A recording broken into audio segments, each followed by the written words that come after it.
같이 기도하시겠습니다. 사랑하는 하나님 아버지, 너무나도 사랑하셔서 우리에게 하나밖에 없는 아들 예수 그리스도를 내어주시고 그로 말미암아 우리의 죄를 대신하여 십자가에 죽게 하심으로 우리를 구원하셔서 하나님의 자녀 삼아 주시고 영원한 하나님 나라의 소망으로 살아갈 수 있도록 은총을 나뉘어 주심을 감사합니다. 또한 우리에게 영원한 소망을 갖게 하시기 위하여 예수님이 죽은 자 가운데서 사흘 만에 다시 살아남으로 인하여 우리에게 참으로 우리 또한 부활할 수 있다라고 하는 놀라운 소망을 안겨주신 날을 저희들이 기념하며 예배할 수 있도록 또한 저희들을 불러주시니 감사합니다. 사랑하는 하나님 아버지, 이 시간에 오시어서 우리의 예배를 기쁘게 받으시고 하나님만이 영광과 찬양과 높임을 받는 귀한 시간 되어지도록 주장하여 주시옵소서. 사랑하는 하나님 아버지, 이 시간도 부활의 주님을 다시 한번 우리 안에 성령 안에서 만나기를 소망하며 그 주님으로 인하여 우리에게 주시는 놀라운 소망으로 충만하기 위하여 하나님의 존전에 올라온 하나님의 사람들을 기억하여 주시고 한 사람 한 사람들 위해 성령으로 역사하여 주시고 충만하게 역사하여 주심으로 말미암아 저들이 하나님 정말 부활하신 주님을 만남으로 인하여 살아있는 소망의 소유자들이 되게 하시고 살아있는 아버지 하나님 삶의 증인들이 다 되어질 수 있도록 주장하여 주시옵소서. 사랑하는 아버지, 이 시간에도 하나님 아버지 참으로 주님의 은혜가 필요한 분들이 있습니다. 부활의 주님께서 아버지 하나님 낙심하여 찾아 아버지 절망 가운데 있는 하나님 그의 제자들을 찾아가 주시고 사람들을 찾아가 주심으로 그들을 위로하시고 소망을 북돋아 주셨던 것처럼 이 시간에도 주의 은혜가 필요한 자들을 위해 주님이 찾아가 주시고 저들을 만나 주시고 저들에게 은혜를 나뉘어 주심으로 말미암아 다시 새 힘을 얻고 은혜를 얻고 하나님 다시 기운을 차리며 주 앞에서는 귀한 은혜가 이루어지도록 이 시간을 주장하여 주시옵소서. 사랑하는 아버지 하나님, 이 시간에도 하나님 드리는 모든 예배가 우리 하나님께만 온전히 영광이 되어지고 주님께만 아버지 하나님 올려지는 복된 예배가 되어지기를 간절히 바라고 원합니다. 신령과 진정으로 예배하는 자를 찾으신다 하였는데 주님 저희들이 온 마음을 다하고 뜻을 다하고 힘을 다하고 정성을 다하여서 우리 하나님 앞에 참으로 드려지는 예배, 하나님이 받으시기 합당한 예배, 주님께 영광이 되어지는 예배, 주님의 보좌 앞에 올려지는 예배가 되어질 수 있도록 인도하여 주시옵소서. 하나님 이 시간에도 하나님의 말씀을 듣기를 원합니다.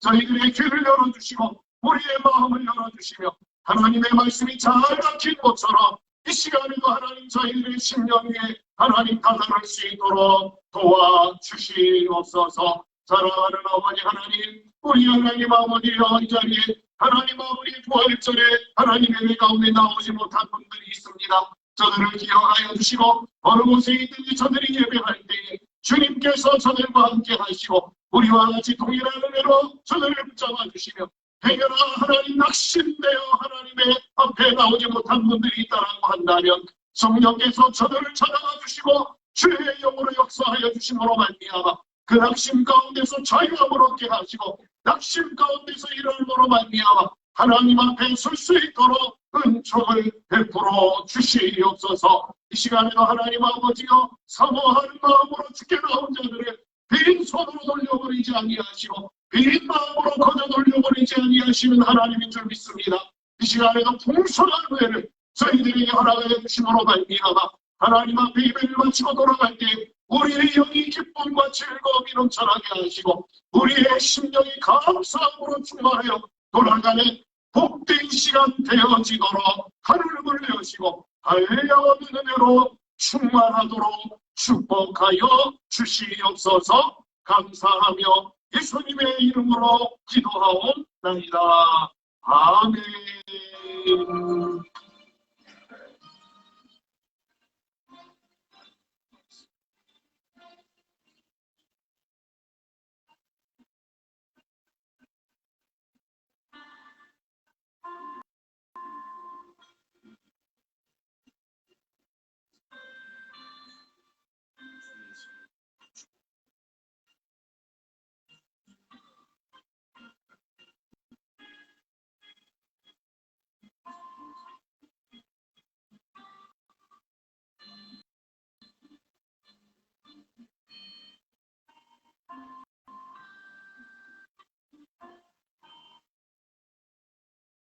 하나님의 말씀은 누가복음 24장 1절에서 12절까지 신약 성경 130페이지 누가복음 24장 1절에서 12절까지의 말씀입니다.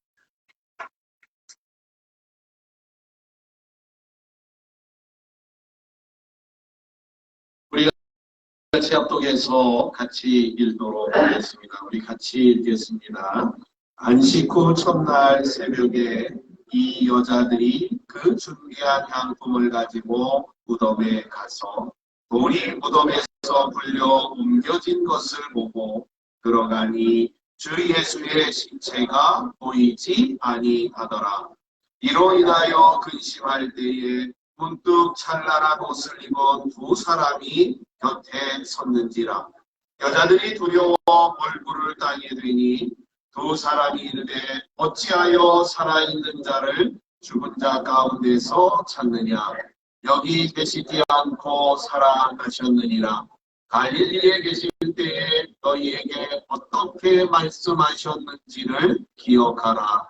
이르시기를 인자가 죄인의 손에 넘겨져 십자가에 못 박히고 제3일에 다시 살아나야 하리라 하셨느니라 한데 그들이 예수의 말씀을 기억하고 무덤에서 돌아가 이 모든 것을 11 사도와 다른 모든 이에게 알리니 이 여자들은 막달라 마리아와 요한나와 야곱의 모친 마리아라.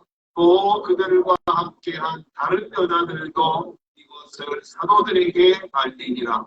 사도들은 그들의 말이 허탄한 듯 이 들려 엄할 듣지 아니하나 베드로는 일어나 무덤에 달려가서 부부여 들여다보니 세마포만 보이는지라.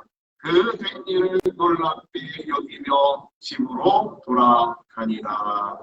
아멘. 우리 찬양 하나 하시고 같이 말씀을 듣도록 하겠습니다. 165장입니다.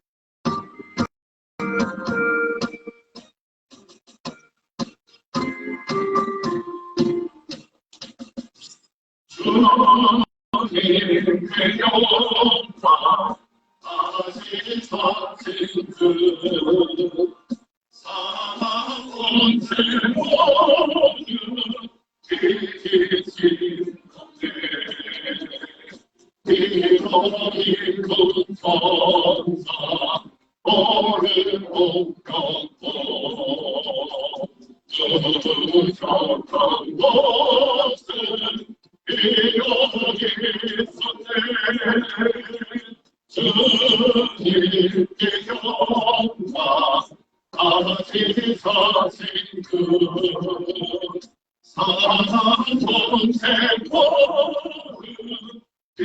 뒤집힌 것에 온 마음이 나타나시사 그려운 나머지 돌리기 전에 주의 교회 깊고 찬송하여라. 다시 사신 주님 주님의 주님께 영광 다시 사신 그 사랑 전세 모두 뒤집힌 것에 생전이 영원하게 주님 모든 살고 어깨 돌이라 주의 사랑 들고 세상이 비고 교단 걷고 보냐 하게 하소서. 주님께 영광 다시 사신 주 사랑 전세 모두 뒤집힌 건데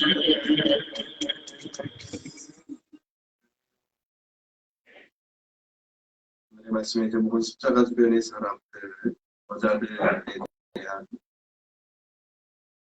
은혜들. 오늘은 부활절입니다. 부활절이 어떤 날인지 아시죠? 부활절은 두 가지의 의미로 좀 생각하시고, 예수님이 부활하신다. 예수님이 부활하신 날로만 여러분이 기억하고 계시면, 예수님의 부활이 우리의 소망이 되어집니다.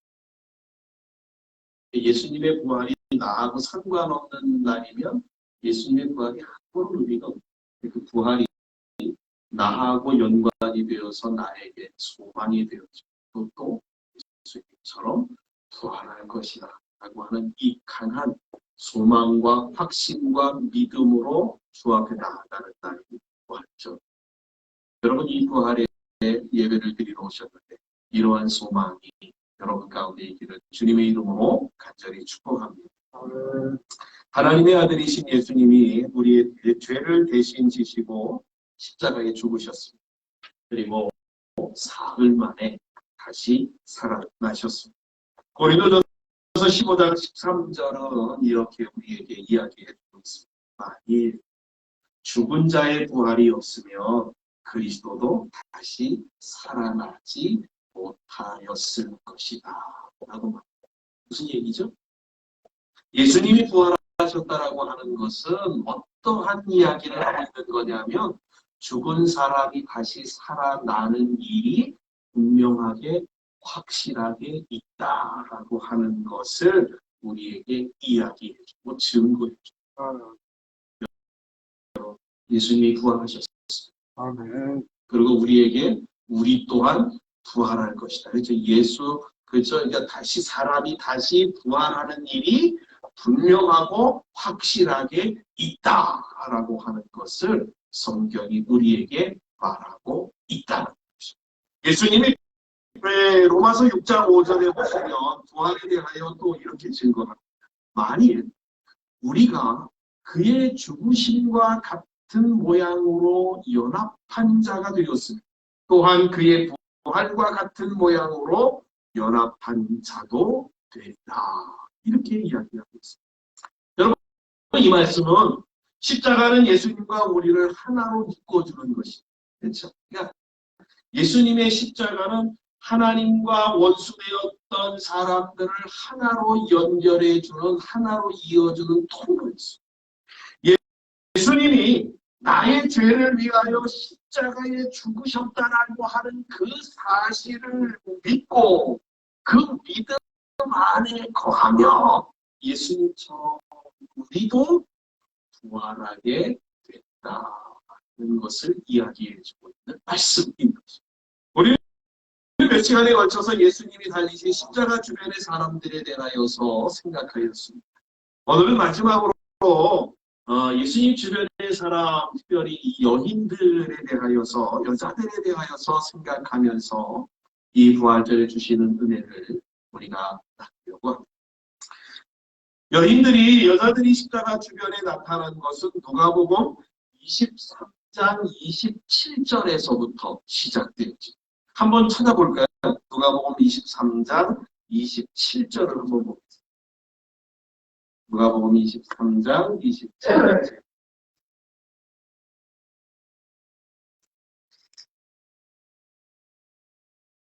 예수께서 돌이켜 그들을 향하여 이르시되 예루살렘의 딸들아 나를 위하여 울지 말고 너희와 너희 자녀를 위하여 울라.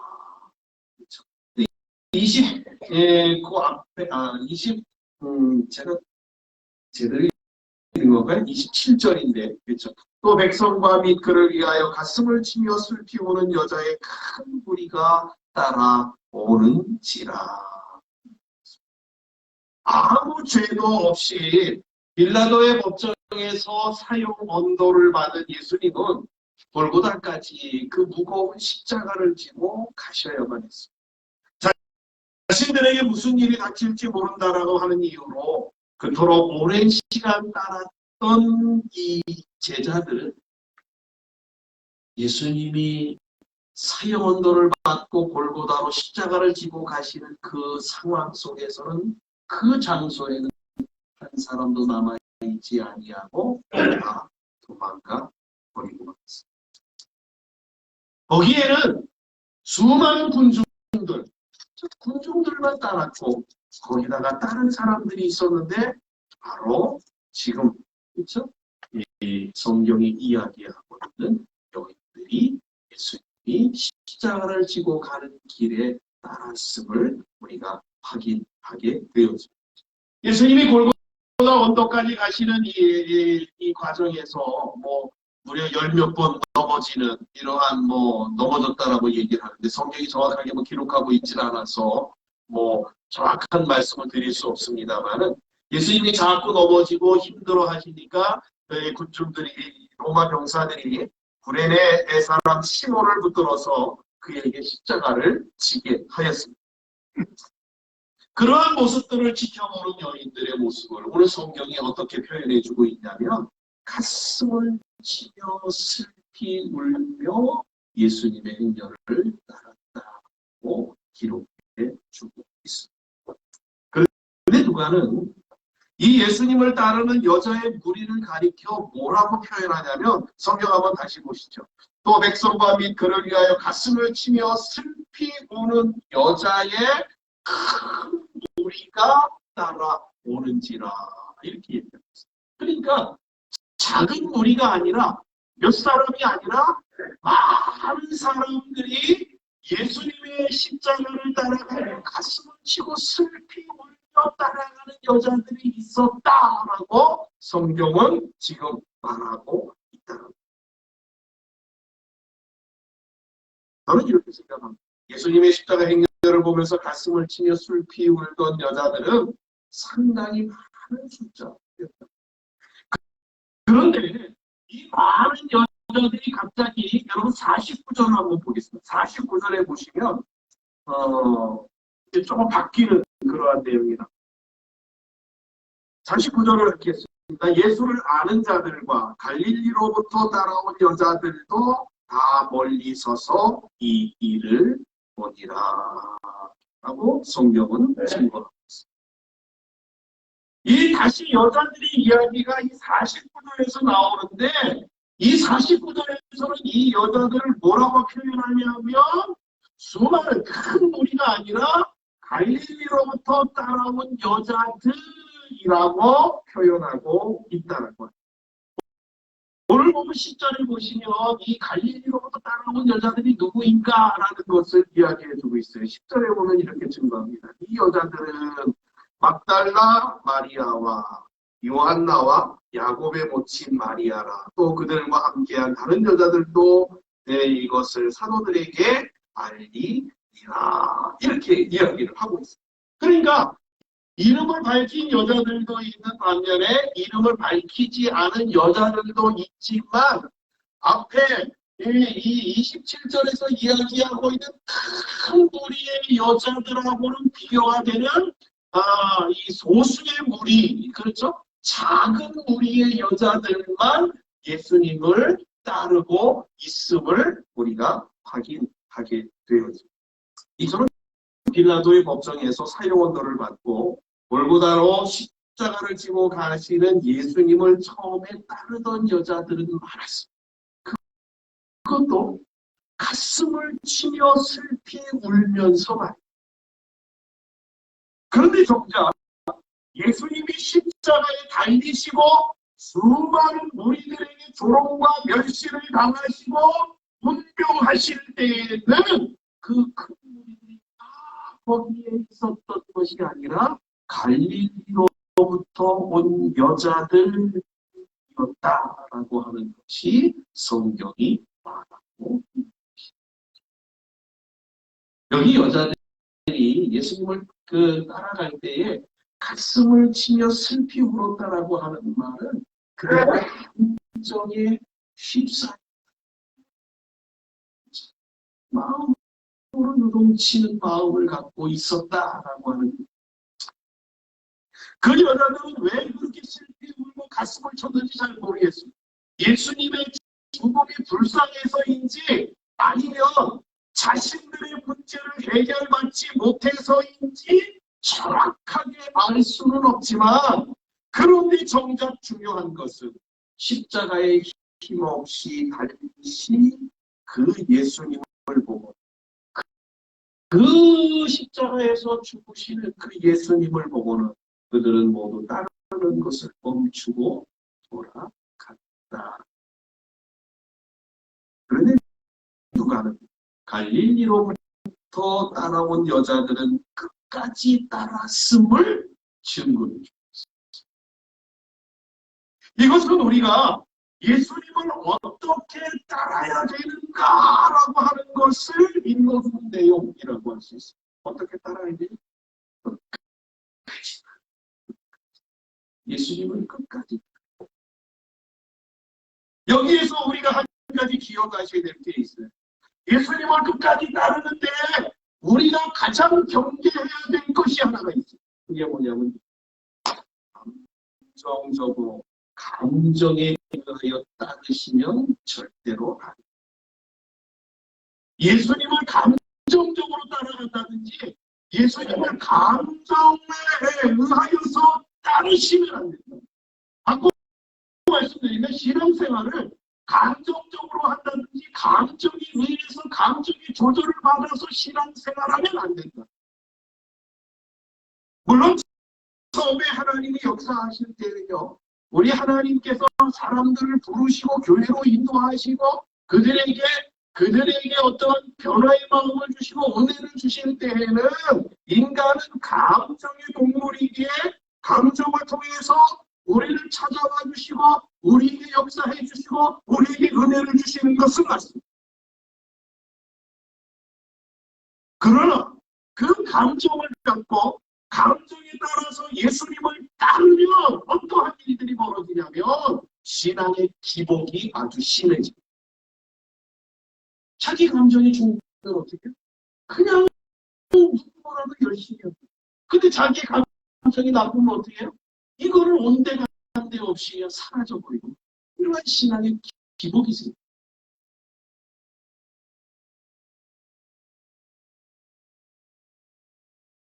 마치 예수님을 따르던 여인들, 가슴을 치며 울던 그 여인들이 힘없이 죽으신 그 예수님의 십자가를 보고는 모두 돌아간 것처럼 감정의 신앙, 자기의 감정이 만족될 때는 열심을 내지만 아무런 자기에게 자기의 감정을 건드리는 일이 없으면 그들은 이 여인들처럼 힘없이 힘없는 예수님으로 인하여서 집으로 돌아가 버리는 일들이 일어납니다. 이처럼 신앙이 감정에 의한 것은 오래가지 못하는 것. 그러기에 감정은 지식과 연결되어져야만, 교회를 처음 오면 아주 풀리지 않았던 일들이 술술 풀리고 안 되는 일들이 잘 되는, 그리고 아팠던 부분들이 나는 이러한 경험을 통해서 이러한 경험이 일어나면 아주 감정적으로 격해져서 신나게 교회를 주선.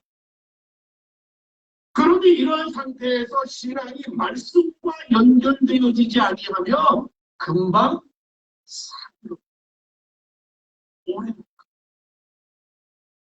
금방 끝나버리고, 그러나 말씀과 연결이 되면, 이러한 감정이 말씀과 연결이 되면 마치 기초를 놓고 그 위에 건물을 세우듯이 신앙의 힘이 생깁니다. 거기서 끝이 아니에요. 거기서 끝나시면 안 돼요.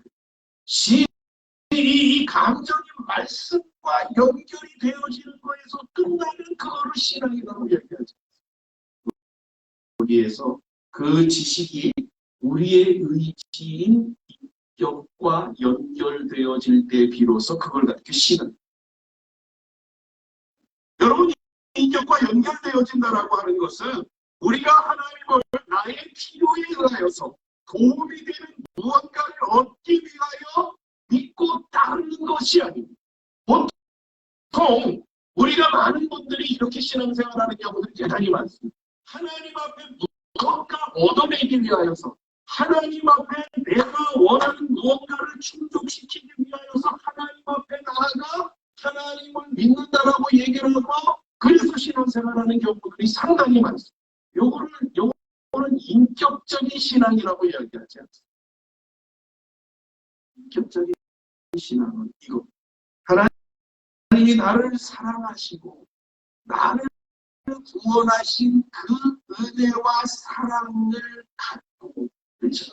그러니까 하나님이 나를 사랑하셨다라고 하는 것을 알고, 그것 때문에 하나님이 나를 구원하셨다라고 하는 그 사실을 알고, 그것 때문에 나도 예수님을 사랑하려고 하는 그러한 모습, 그래서 그 사랑의 모습으로 인하여 나타나는 신앙생활하는 그 모습이 바로 인격적인 모습이다.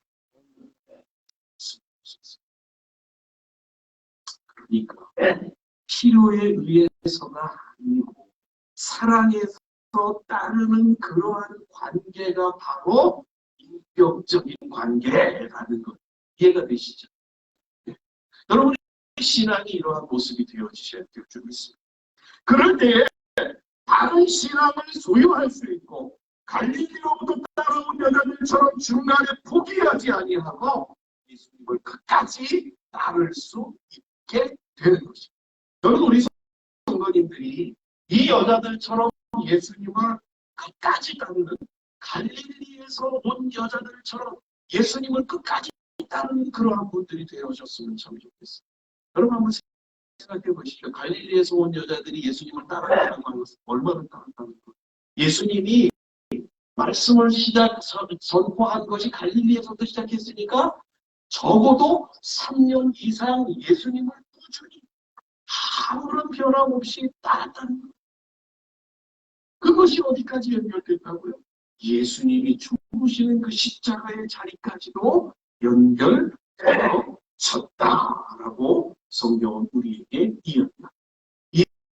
이러한 모습의 갈릴리 여자들처럼 우리 모든 성도님들이 주님을 끝까지 따르는 귀한 분들이 되어지시기를 주님의 이름으로 간절히 축복합니다. 그런데 이 여자들의 행적은 여기서 끝나지 않습니다. 55절에 보니까 이렇게 증거하고 있어요. 55절에 보니까 23장 55절에 보니까 이렇게 증거, 한번 같이 볼까요? 갈릴리에서 예수와 함께 온 여자들이 뒤를 따라 그 무덤과 그의 시체를 어떻게 두었는지를 보고 돌아가 향품과 향유를 준비하더라. 우리는 예수님의 발에 향유를 부은 마리아의 사건을 통해서 그가 예수님의 발에 부은 향유는 그의 결혼 지참금이었고 그가 가지고 있는 전 재산이라고 할 수 있다. 그래서 마치 그 예수님의 발에 기름을 부은 마리아는 자신의 미래를 전부 예수님에게 헌신하고 희생하였음을 우리는 이러한 맥락에서 본다라고 한다면 예수님을 끝까지 따른 갈릴리로부터 따라온 여자들은 이만큼만 해도 잘한 것인데 이렇게 예수님을 끝까지 따른 것만도 칭찬할 만하고 정말 아름다운 신앙의 모습인데 그들은 자신들의 전 재산이라고 할 수 있는 향품과 향유를 가지고 다시 예수님의 시신을 장례하기 위하여 아리마대 요셉의 무덤으로 갔다라고 성경이 말해주고 있다. 이들이 예수님을 향하여 가졌던 마음은 자신의 모든 것을 가지고 섬기는 섬김. 우리는 지난 시간에 우리가 예수님을 따르는 신앙생활에는 최선의 모습이 있어야라고 하는 것을, 최선의 모습이 필요하다라고 하는 것을 말씀을 드렸습니다. 요새 젊은 사람들이 가장 많이 하는 질문이 있습니다. 교회 가면 11조 해야 돼. 젊은 사람들이 가장 하는 질문. 이 얘기가 무슨 의미인지 아시나요? 이 말이 무슨 얘기냐면 11조 해야 한다라고 한다면 나는 교회 안 가겠습니다. 이런 의미. 그렇죠? 11조 해야 되면 교회 안 가겠어. 아니, 요새 젊은 아이들이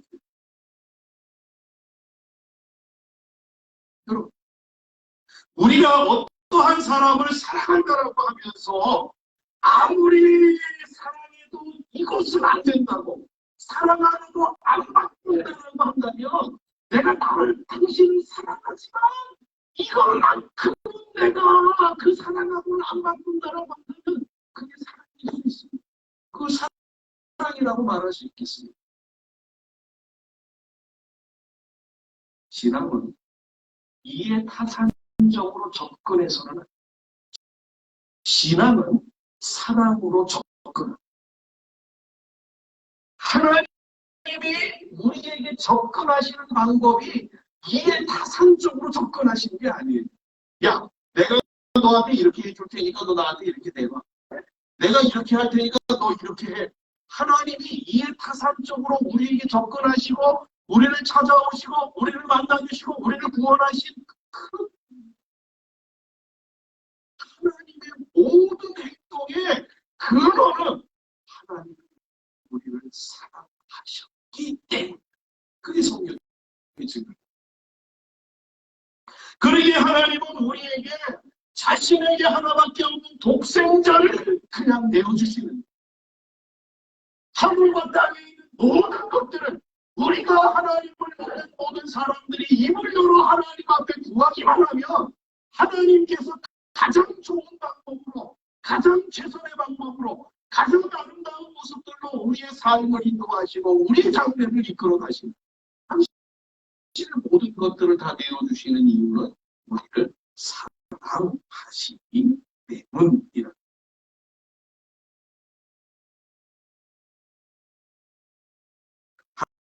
하나님이 우리에게 요구하시는 것은 11조가 하나님이 우리에게 요구하시는 것은 하나님을 향한 사랑, 예수님을 따르는 그 마음이라는 것을 저와 여러분 기억하셨으면 좋겠습니다.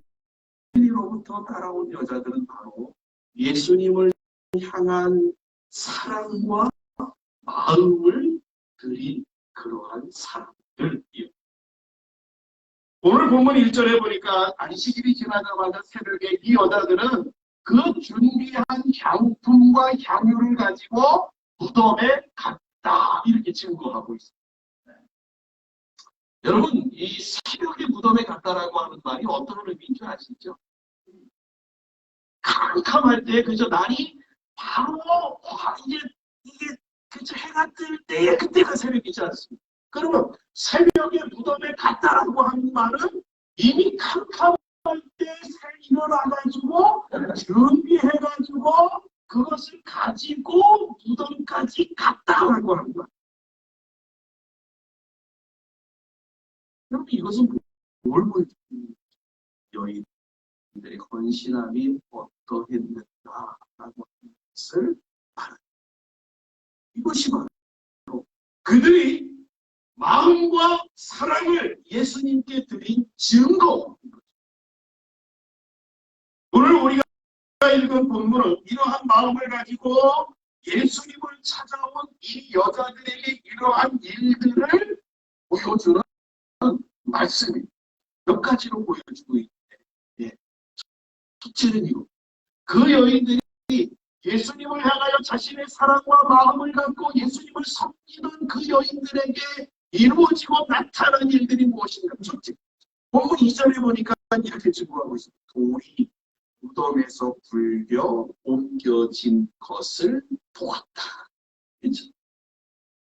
예수님에게 헌신과 사랑을 드렸던 이 여인들이 무덤에서 발견한 것이 뭐냐면 첫 번째가 뭐냐면 돌이 불겨진 것을 보았다.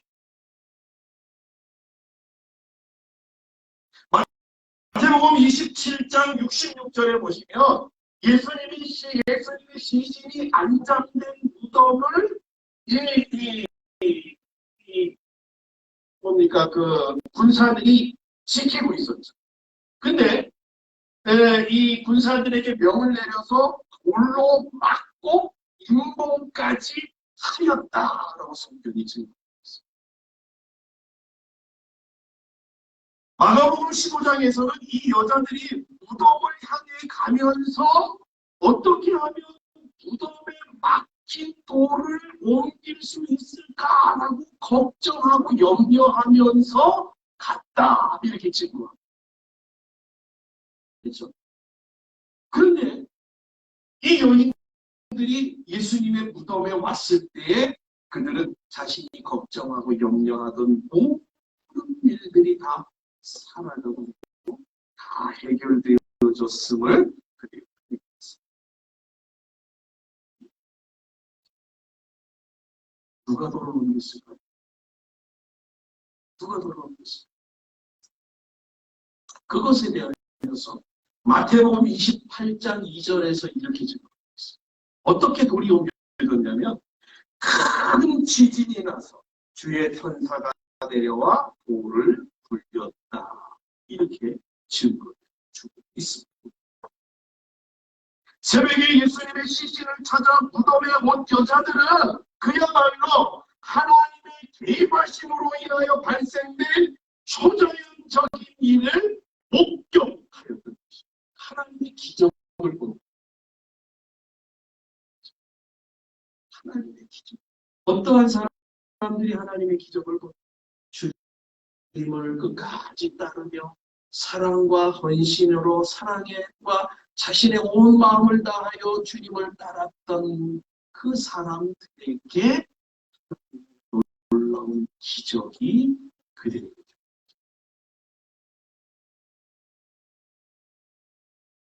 둘째는 3절에 보시면 이렇게 증거하고 있습니다. 들어가니 주 예수의 시체가 보이지 아니하더라. 응당이 있어야 돼. 그렇죠? 무덤은 응당이 무엇이 있어야 되냐면 시체가 있어야 되는 거예요. 근데 이 여인들도 예수님의 시체를 보러 온 거예요. 근데 시체를 보기 위해서 온 이 여인들에게 일어난 일이 두 번째로 뭐냐면 예수님의 시체가 전혀 자신들의 눈으로는 볼 수가 없었다는 거예요. 왜 볼 수 없었죠? 예수님이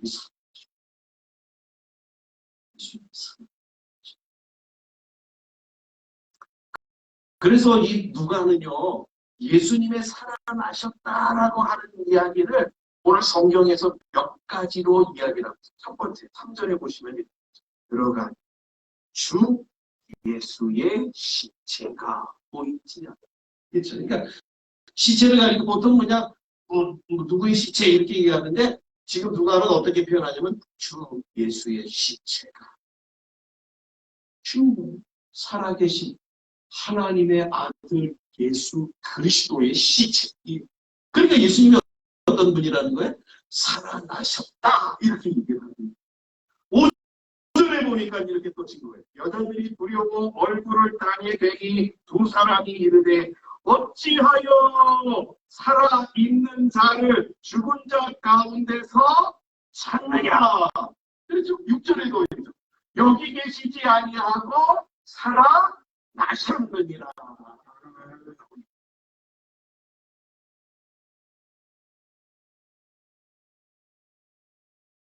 예수님이 시체가 없다라고 하는 것은 그쵸? 이게 이 마태복음 28장에 보면 이 군사들이 이 헤롯과 또 유대 군사들과 또 로마에서 발칵 뒤집혀졌어. 그래가지고 이를 어떻게 처리해야 되느냐? 그래가지고 그들이 소문을 만든 게 제자들이 훔쳐갔다. 이렇게 소문을 내라. 그러한 소문이 도적성이라고. 그러나 성경은 우리에게 분명하게 이야기하기를 라고 얘기를 해요. 예수님은 다시 살아나시고 이야기하고 있다. 세상. 이 여자들이 발견한 것, 그것은 찬란한 옷을 입은 두 사람. 다른 성경에서는 이 두 사람을 가리켜 천사라고 증거하고 있는 그 두 사람, 그 두 천사를 만나는 경험을 하였다. 여자들은 빈몸어던 걸 발견하고는 누군가 예수님의 시신을 훔쳐갔든지 아니면 다른 곳으로 옮겼을 것이라고 여겼어요. 그렇게 생각해요. 그렇지. 이거 일반적인 생각을 가졌고, 또한 천사들을 동상 지키는, 무덤 지키는 사람들인 줄 알고 그들에게 예수님의 시신을 어디에 두었는지 물어보기도 하였습니다. 그러나 천사들은 이 무덤을 찾아온 갈릴리로부터 온 여자들에게 살아있는 자를 죽은 자로 여기 계시지 않고 살아나셨다. 이렇게 이야기하고 있는 거죠. 이거 예수 그리스도의 부활을 증거하는 천사들. 여기 성경에서 아주 중요한 게 있는데, 천사가 몇 명이에요? 2명. 왜 2명인지 아세요? 2명이 되어야 되는 이유가 있어요. 이 2명이 되었다라고 하는 것은 예수님의 부활의 사실이다라고 하는 것을 증거해주는 증인의 역할을. 신명기 19장 15절에 보시면 어떠한 일이 있냐면, 어떠한 일에 증인으로 세울 때에는 반드시 어떻게 해요? 몇 사람? 2사람. 그러니까 어떠한 일에 증인으로 세울 때는 반드시 2사람이 있어요. 그러니까 예수님의 부활을 지금 증거하는 일 앞에 지금 성경은 어디에요? 하나님은 2 천사를 보내어서 예수님의 살아나셨음을 증거합니다.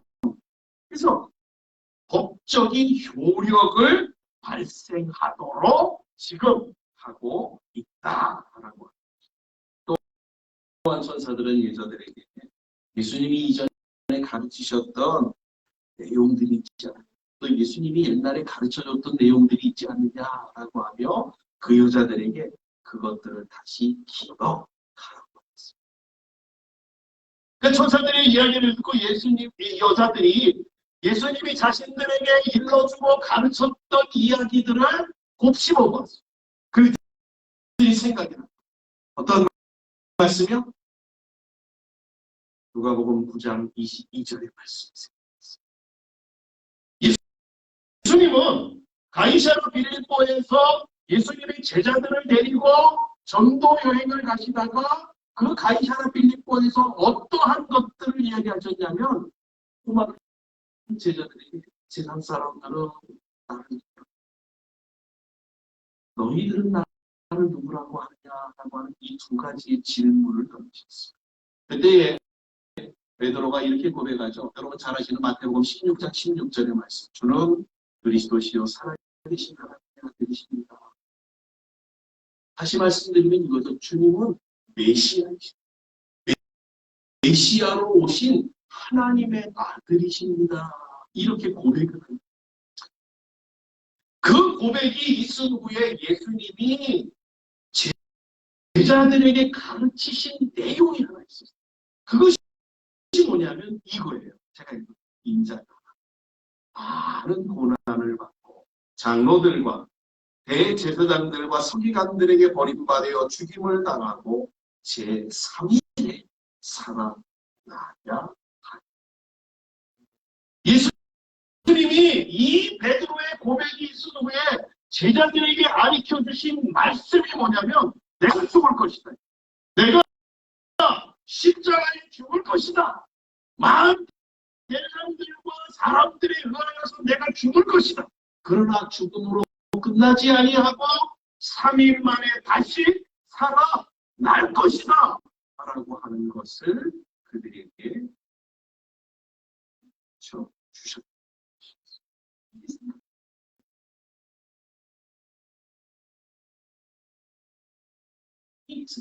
그러니까 어떻게 해요?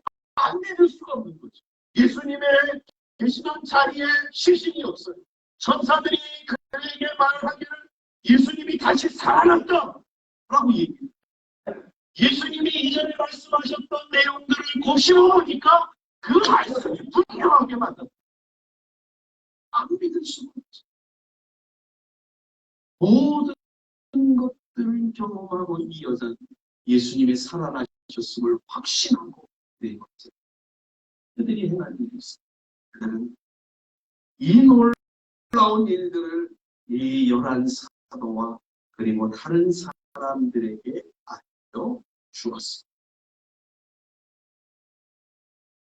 예수님을 끝까지 따른 여인들 그리고 온 마음과 사랑으로 섬기던 여자들은 부활하신 예수님에게 일어난 놀라운 일들과 예수님의 부활을 처음 목격한 영광스러운 사람들이라는 것입니다.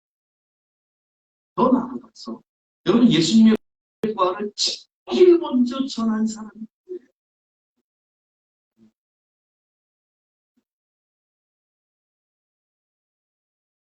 사실 이 여자들이 전하여준 예수님의 부활의 소식을 처음에는 예수님의 제자들이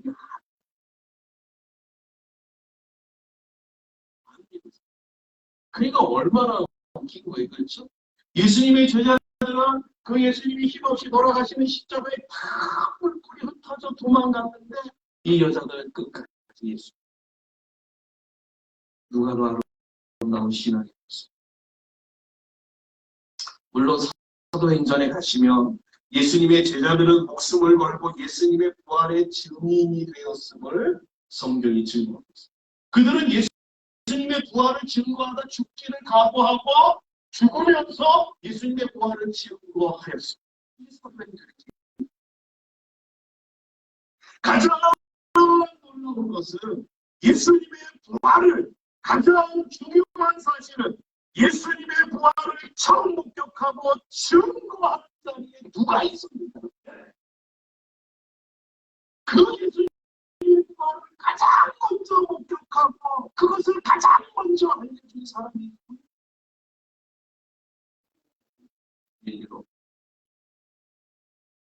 온 마음과 사랑 끝까지 예수님을 따랐던 그 여인들이었습니다. 성경은 증거. 말씀을 정리합니다. 예수 그리스도의 부활에 관해 인도의 전 총리였던 네로라고 하는 분이 다음과 같은 이야기를 하였습니다. 수천 년 세월이 흐르는 동안 인도의 종교들은 사람들로 하여금 땅을 개간하고 집을 짓고 늪지를 메우고 댐을 건설하도록 자극하지고 그러나 교회가 그런 점에서 교회는 칭송받아 마땅하다는 것을 인정해야 합니다. 교회는 세계 도처에서 인간의 짐을 덜어주려고 노력해요. 교회가 인간을 자극하고 이끌었던 힘의 근원은 바로 예수 그리스도의 부활입니다. 여러분, 예수님의 부활은 예수님의 죽음이 패배가 아니라는 것을 보여줍니다. 예수님의 부활은 예수님이 힘없어서 죽으셨다라고 하는 것을 반박하는 내용입니다. 예수님의 죽으심은 마귀에게 패하여 이루어진 일이 아니고 인류의 죄를 대속하는 하나님의 뜻을 이루는 의도적인 특별한 죽음이었다라고 하는 사실을 증거하는 것이 바로 부활입니다. 만약에 예수님의 부활이 없다면 기독교는 소망의 종교가 될 수 없습니다. 여러분, 부활이 없으면 기독교는 절망의 종교입니다. 여러분, 여기에 계실 필요가 없습니다. 예수를 믿을 이유가 없습니다. 분명한 것은 예수님 다시 살아나셨습니다. 그럼 우리에게 무슨 소망이 생깁니까? 우리도 예수님처럼 다시 살아날 수 있다라는 소망이 있습니다. 여러분, 이 소망이 미래에만 일어나는 소망으로 끝나지 않는 거예요. 인도의 총리 네로가 이야기했던 것처럼 이 소망은 오늘을 살아가고 있는 신앙인들에게 힘이 되고 위로가 되고 능력이 되고 소망이 되어진다. 성경이 말합니다. 오늘 이 말씀을 들은 우리 모든 성도, 이 예수님의 부활의 소망, 오늘 내게 주어진 삶을 살아가시기를 주님의 이름으로 간절히 축복합니다. 그 주님으로, 그 부활의 주님으로 인하여서 우리에게 절망이 희망으로 바뀌고 어두움이 빛으로 바뀌고 하나님의 그 사랑을 알지 못하였던 그들의 마음이 따뜻해짐으로 변화되는 이 놀라운 역사, 여러분의 삶 속에서 부활의 주님과 함께 살아가는 삶 속에서 경험하게 되어진 것입니다. 여러분, 이러한 소망으로 남은 생애를 살아가시고 그 부활의 소망이 여러분에게만 있는 것이 아니라 이 소망을 모르는 사람들에게 나누어낼 수 있는 부활의 증인으로서의 삶을 살아가시는 귀한 복된 성을 되어주시기를 주님의 이름으로 간절히 축복합니다. 우리 기도하겠습니다. 사랑하는 하나님 아버지, 감사합니다. 갈릴리에서부터 온 여자들이 예수님을 끝까지 따랐듯이, 그리고 예수님을 사랑하며 온 마음을 다하여 예수님을 섬기고 따랐던 것처럼 저희들도 그렇게 주님을 따르기를 소망합니다. 그럴 때 그들은 예수님의 부활을 목격하여 예수님의 부활의 증인으로서의 삶을 살았습니다. 이거보다 더 큰 영광이 어디 있고, 이거보다 더 큰 하나님으로부터 칭찬과 면류관과 상급을 받는 일이 어디 있겠습니까? 하나님, 우리 모든 성도들 또한 갈릴리로부터 온 여인들처럼 끝까지 주님을 따르는 분들이 되게 하시고 온 마음과 사랑으로 주님을 따르는, 주님을 섬기는 귀한 분들이 되어지셨습니다. 그 부활의 주님과 영원히 사는 귀한 하나님의 사람들 되어지도록 축복해 주시옵소서. 감사하며 예수님의 이름으로 기도하옵나이다. 아멘.